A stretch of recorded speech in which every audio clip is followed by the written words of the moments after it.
ሰላም ጤና ይስጥልን ውድ አድማጮቻችን፣ ኢትዮ ሪፖርት ዛሬ የኢትዮጵያ ፌዴራል ፖሊስ በነጃኒና በሌሎች ቲክቶከሮች ላይ እርምጃ እየወሰድኩ ነው ሲል ባሰራጨው መረጃ ዙሪያ ነው ቆይታ የምናደርገው።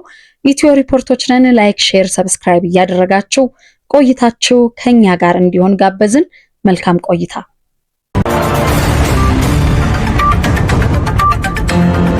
ለሶስተኛ ጊዜ የተዘጋጀው ዓመታዊው የቲክቶክ ክሬቲቭ አዋርድ ህዳር 13 ቀን 2018 ዓ.ም በአዲስ ኮንቬንሽን ማዕከል መካሄዱ ይታወሳል። የቲክቶክ ክሬቲቭ አዋርድ የውድድር ዘርፎች እንግዲህ ከአምናው 2 በመጨመር ወደ 26 ያደጉ ሲሆን ውድድሩም የአገራችንን የቲክቶክ ይዘት ፈጠራዎች ለማበረታታት ታልሞ የሚዘጋጅ መሆኑን እንግዲህ ካዘጋጆቹ ተገልጾ እንደነበር ይታወሳል። ይሁን እንጂ በዚሁ ቀን ማለትም ህዳር 13 ላይ ስነ ስርዓቱ በሚካሄድበት ወቅት አንዳንድ የአዋርዱ ተሳታፊዎች የለበሱት አለባበሶች በፍጹም ተቀባይነት የሌላቸውና ከወግና ስርዓት ያፈነገጡ በመሆናቸው በማህበረሰቡ ዘንድ ከፍተኛ ተቃውሞና ውዝግብ አስከትለዋል። ለትውስታ ያህል የተወሰኑትን ተመልክተን እንመለስ። እንኳን በደህና መጣሽ። እንኳን ደህና ቆየሽኝ። በጣም ነው የምታምሪው። አለባበስሽ በጣም ነው የሚያምረው። የልብስሽ ኮስት ብትነግሪኝ? የልብሴ ኮስት ኢን ሚሊየንስ ነው። ያው ሁሌ ግልጽ ነው። ነገር 3 ሚሊዮን ብር። በጣም ነው የሚያምረው። በጣም የሆነ ለየት ብለሻል። ከሩቅ ነው ያየሁሽ። እንደኔ ልብስ የለም ሳይ ራሱ። እሺ፣ የዛሬው ጂ4 ቲክቶክ ክሬቲቭ አዋርድ ማን የሚያሸንፍ ይመስልሻል? መኪናው ማን የሚወስድ ይመስልሻል? እኔ መኪናውን እንደ 2 መኪና ሆኖ አንዳንድ ቢሰጣቸው ደስ ይለኛል። ይገርምሻል። ግን አንድ ነው ያለው። ካልሆነ እነሱ እንዳይጣሉ ለእኔ ቢሰጡኝ። በጣም ነው የማመሰግነው። በጣም የምታምሪ አንቺ።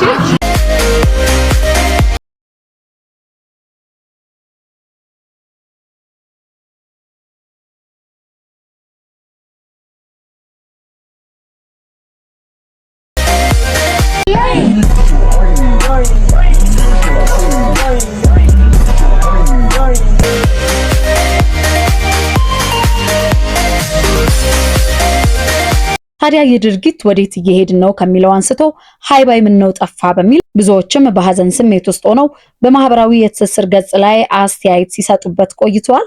በዚህም እንደነ ጃኒ ወይም ዮሐንስ መኮንን ያሉ በድርጊታቸው የተጸጸቱ ፊት ለፊት በመምጣት ህዝቡን ይቅርታ የጠየቁ እንዳሉ ሁሉ በተቃራኒው ምንም እንዳልተፈጠረ በመቁጠር ደግሞ ለህዝቡ አስተያየት ግድ ሳይሰጣቸው ኑሯቸውን ዝም ብለው የቀጠሉም አሉ። ሰላም ቲክቶክ እንዴት ናችሁ? የ2025 ቲክቶክ አዋርድ አለባበሴ በጣም ብዙ አነጋግሮ ነበር። ጥርት ያለ ነገር መናገር ፈልጋለሁ። በዚህ አጋጣሚ ወደ ሌላ ነገር ተወስዷል። ሶኔን የምታውቁኝ ሰዎች ዳንሰኛ ነኝ። ከ11 ዓመት ጀምሮ ዳንሰኛ ነበርኩ። ማይክል ጃክሰንን እያየሁ አደግኩት። ክሪስ ብራውን በቃ ብዙ ዳንሰኞችን እያየሁ አደግኩ። ከ2 ዓመት በፊት ቲክቶክ ላይ ፒን አረጋለሁ። አሁን የፕሮፋይል ላይ ስገቡ ቀጥታ የመጀመሪያ ቪዲዮ ፒን አረግላችኋለሁ። የማይክል ጃክሰንን ልብስ ፖስት አድርጌ ነበር። በቃ ከዚህ በኋላ ለራሴ አዋርድ ስቀርብ እንደ ማይክል ጃክሰን ነው መልበስ የምፈልገው የሚል ነበረ። እንደሱ ነበር ለመልበስ ሐሳቤ። ግን እኔ ያሰብኩትና ሰው የተቀበለው በጣም ግራ ተጋብቷል። ከፖስት ካረኩ በኋላ ልክ ኮሜንት ሳይ ነው በቃ አምሮዬ ወደ ሌላ ነገር ሄደው እንደዚህም ነገር አለ እንዴ ላይክ ማሰብ ጀመርኩ። እኔ ግራ ገብቶኝ ነበረ።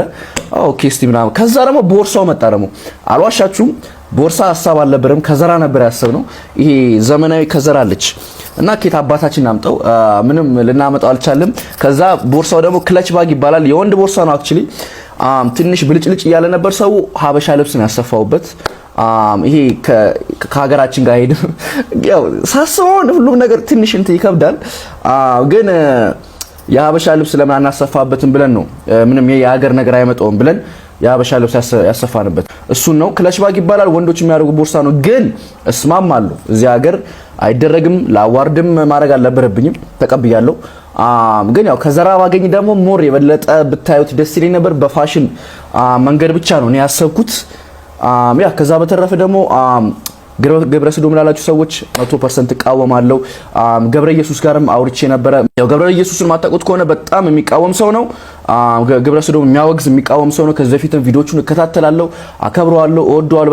በጣም ጥሩ ሰው ነው። ከዚህ በፊት እኔ ስለማውቀው ነው ይሄን እምላችሁ። አሁን በድጋሚ ኦርቶዶክስ ነኝ። ማንም ሰው ኮሜንት ስላደረገ ማንም ሰው በሌላ ነገር ስላየኝ ኦርቶዶክስነቴ ማንም ሰው ሊወስዱ አይችልም። ግን ስሜን ደግሞ ማጥራት ፈልጋለሁ because በጣም የሚወዱኝ ሰዎች አሉ፣ የሚከታተሉኝ ሰዎች አሉና ያ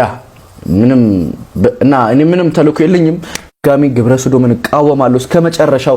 እኔን የሚያቀኝ ሰው ያቀኛል because አይቻለሁ ኮሜንታችሁን ሜሴጅ ላይ መጣችሁኝ ያቃሃለሁ ጃኒ በእንደዚህ ነገር እንዳላሰብኩ አቃለሁ ብላችሁ የመከራችሁ ሰዎች አሉ የሳደቡም ሰዎች አሉ ግን ደግሞ የመከራችሁኝን በጣም ማከብራችሁ ያ በድጋሚ አጥፍቻለሁ አልዋሽም ቦርሳ ኢትዮጵያ ውስጥ ሌላ ታሪክ አሪኮ ፖስት ከተደረገ በኋላ ነው ያሰብኩት እና ለማንኛውም ያ እወዳችኋለሁ አከብራችኋለሁ ኢቫን ሃይማኖቷ ምንድነው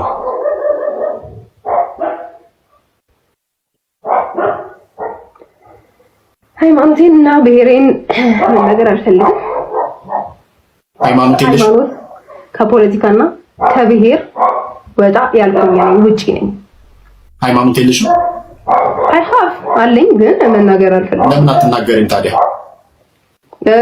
ማልናገርበት ምክንያት ከአንድ ሃይማኖት ጋር እንዳያነካ እንትን እንዳይሉኝ ነው ለምሳሌ አሁን እኔ ኢቫን ድሪስ ነው ስሜና ድሪስ ብዙ ጊዜ ኮሜንት ላይ የሆነ ኮሜንት ላይ አንዱ ቪዲዮ ላይ ያዩት ነበር ሲከራከሩና ድሪስ ሙስሊም ናት ይላሉ የሌላ ሀገር ዜጋ ናት ኢቫን ከስሜ እነሱና ደግሞ የሌላ ሀገር ናት ይላሉ ኢቫን ማለት ኢቫንጀሊስት ነው ትርጉሙ ኢቫንጀሊስት ሲሆን ወንጌላዊት ነው የሚሆነው ፕሮቴስታንት ናት ይላሉ ኦርቶዶክስ ናት አይ ምናምን ይላሉ ብዙ ነገር ሁሉም ሰው የራሱን አስተያየት ይሰጣል ከዛ ደግሞ አንደኛው ካገኙ በኋላ ኖርማሊ እኛ አሁን ለምሳሌ እኔ ኦርቶዶክስ ለምሳሌ ቢሆን ኦርቶዶክስን አትወኪም ያለው ኦርቶዶክስን አይወክልም እንደዚህ ብለው ከአንድ ሃይማኖት ጋር የዛን ሃይማኖት ስም ዝቅ እንዳላረገው ያንን ሃይማኖት ወክዬ ሳይሆን አንደርስታንድ ያደርገኝ ነው ያንን ሃይማኖት እኔ አልወክልም አንደርስታንድ ያደርገኝ ለምሳሌ እኔ ክርስቲያን ኦርቶዶክስ ነኝ ብል ያለው አብስ ኦርቶዶክስን አይወክልም ይሄን እንደዚህ ፕሮቴስታንት ነኝ ብል ፕሮቴስታንት እንደዚህ ብሎ ከዛ ሃይማኖት ጋር ሙስሊም ነኝ ብል እንደዚህ ያለ እንትን ያገናኝታል ማለት ነው እኔ የትኛውንም ሃይማኖት ሞክር ሰው ስላልሆንኩኝ ይቅርታ አንዴ እዚህ ጋር ኢቫን ለምንድነው ስፔሲፊካሊ ሃይማኖትሽን ለምን አትናገሪ በአንድ ፈጣሪ አምናለሁ በእግዚአብሔር እሺ የትኛው ሃይማኖት ተቋም ውስጥ ነሽ ያለሽው እሱኛውን አልናገርም የመብት ጉዳይ አይደል እንደነገርኩ ነው ከአንደኛው የሃይማኖት ጋር እኛና ቶኪም ወይም ደግሞ የዛን ሃይማኖት እኔ ስለማልወክል የስፔሲፊክ እንደዚህ ነው ሃይማኖት ብዬ አልናገርም ግን በአንድ ፈጣሪ ምናልባትም አሁን እያወራን ባለንበት ሰዓት እንዳሉት ደግሞ 666 ልትሆኚ ትችያለሽ ኦኬ 666 ምንድን ሃይማኖት ነው ኢሉሚናቲ ያ ማህበር ነው ሃይማኖቱን 666 የሚባለው ማህበር ነው ያ ዞሮ እንደ ሃይማኖት ነው የሚታየው ኦኬ እንደ ሃይማኖት ምን የሚያምኑት እነሱ አታውቂያቸውም አላወኳቸውም ስለዚህ ሃይማኖትሽን መናገር አትፈልጊም ሃይማኖቴን መናገር አልፈልግም አሁን ያልካቸው ማህበሮች ወይም ደግሞ እምነቶች ደግሞ አላወኳቸውም ይቻላል በነገራችን ላይ ሐሳብሽ የተከበረ ነው እናልፈዋለን መናገር ካልፈለግሽ ምናልባት እድሉን ብሰጥሽ ይቅርታ ትያለሽ የኢትዮጵያን ህዝብ ለምንድን ነው ይቅርታ የሚለው ማለት በምን ጊዜ ምክንያቱም ህዝቡ ተቆጥቷል ባለባበስሽ ምክንያት ልክ አይደለችም ከባህላችን ያፈነገጠ ነው ብሏል ምክንያቱም አንቺም ደግሞ ከህዝብ ጋር ነው የምትሰሪው ኦልሞስት ደግሞ ከ600,000 በላይ ህዝብ ይከተልሻል ልክ ነህ ይቅርታ አሁን እንደነገርኩህ አሁን ከዚህ ቀደም ብዬ እንደገለጽኩልህ የሰው ትችት አንድ ሰው የራሱን ሐሳብ የመግለጽ መብት አለው አለመውደድ መብት አለው መውደድ መብት አለው የኔን አለባበስ መውደድ አለበት ግዴታ ማለት የለብኝም እኔ የራሴን አውትፊት ነው የለበስኩት ስለዚህ አለመውደድም መውደድም መብት ስላለው የሚያነካካኝ እንትን የለም ይቅርታ የሚያስጠይቀኝ እኔ የሰራሁት ነገር የለም የሆነ ሆኖ ዛሬ የኢትዮጵያ ፌዴራል ፖሊስ ከሀገራችን ባህልና ስነ ምግባር ያፈነገጠ አስነዋሪ አለባበስ ለብሰው በአደባባይና በቴሌቪዥን በቀጥታ ስርጭት ለህዝብ የታዩ ተጠርጣሪዎች ላይ ምርመራ መጀመሩን አስታውቋል። የኢትዮጵያ ፌዴራል ፖሊስ በሶስተኛው የጂ ፓወር ቲክቶክ ክሬቲቭ አዋርድ ላይ ከኢትዮጵያ ህዝብ ባህልና ስነ ምግባር ባፈነገጠ አኳኋን ሰውነታቸውን የገላለጠ አለባበስ ለብሰው በአደባባይና በቴሌቪዥን ቀጥታ ስርጭት ለህዝብ የታዩ ተጠርጣሪዎችን ከነግብረ አበሮቻቸው በቁጥጥር ስር አውሎ ምርመራ ማጣራት መጀመሩን አስታውቋል። የኢትዮጵያ ፌዴራል ፖሊስ ሰሞኑን በሀገራችን አዲስ አበባ ከተማ በተካሄደው ሶስተኛው የጂ ፓወር ቲክቶክ ክሬቲቭ አዋርድ ላይ ከኢትዮጵያ ህዝብ ባህልና መልካም ስነ ምግባር በተቃራኒ በህዝብ ዘንድ ተቀባይነት የሌለው አስነዋሪ አለባበስ ለብሰው በአደባባይና በቴሌቪዥን ቀጥታ ስርጭት የታዩ ዝግጅቱን በስፖንሰርነት የደገፉና ፕሮግራሙን ያቀነባበሩ ተጠርጣሪዎች በማለት ከ1 እስከ 5 ስማቸውን ገልጿል።